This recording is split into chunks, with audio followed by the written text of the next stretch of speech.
திருவள்ளூர் மாவட்டம் திருவாலங்காடு அருகே 19 வயது மாணவரை 15 இடங்களில் வெட்டி கொடூர கொலை குறித்து மாவட்ட காவல்துறை கண்காணிப்பாளர் சீனிவாச பெருமாள் நேரில் விசாரணை நடத்தினார். கொலை செய்யப்பட்ட மாணவன் யார் என்பது தெரியாத நிலையில் அவரது உடைமைகளை சோதனை செய்ததில் திருவள்ளூர் அருகே உள்ள பூண்டி பகுதியை சேர்ந்த பிசியோதெரபிஸ்ட் ஸ்ரீனிவாசன் மகன் லோகேஷ் என்பது தெரியவந்தது. மேலும் கொலை செய்யப்பட்ட மாணவன் திருவாலங்காடு அருகே சின்னம்மாப்பேட்டை கிராமத்தில் உள்ள உறவினர் வீட்டிற்கு அவ்வப்போது வந்து சென்றது தெரியவந்தது. இதையடுத்து மாணவனை கொலை செய்தது யார், எதற்காக கொலை செய்யப்பட்டார், கொலைக்கான காரணம் என்ன, கொலையாளிகள் யார் என்பது குறித்து போலீசார் விசாரணை மேற்கொண்டு வருகின்றனர்.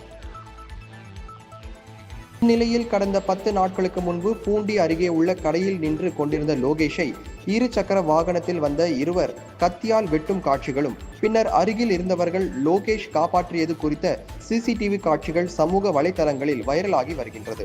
சில மாதங்களுக்கு முன்பு முன்னாள் ராணுவ வீரர் இதே பகுதியில் கொடூரமாக கொலை செய்யப்பட்டார். தற்போது மாணவர் ஒருவர் கொலை செய்யப்பட்டுள்ளார். இதனால் மக்கள் அச்சமின்றி நடமாட அரசு நடவடிக்கை எடுக்க வேண்டும் என வலியுறுத்தியுள்ள மக்கள் திருவாலங்காடு பகுதியில் சிசிடிவி கேமராக்கள் பொருத்த நடவடிக்கை எடுக்க வேண்டும் என வலியுறுத்தியுள்ளனர்.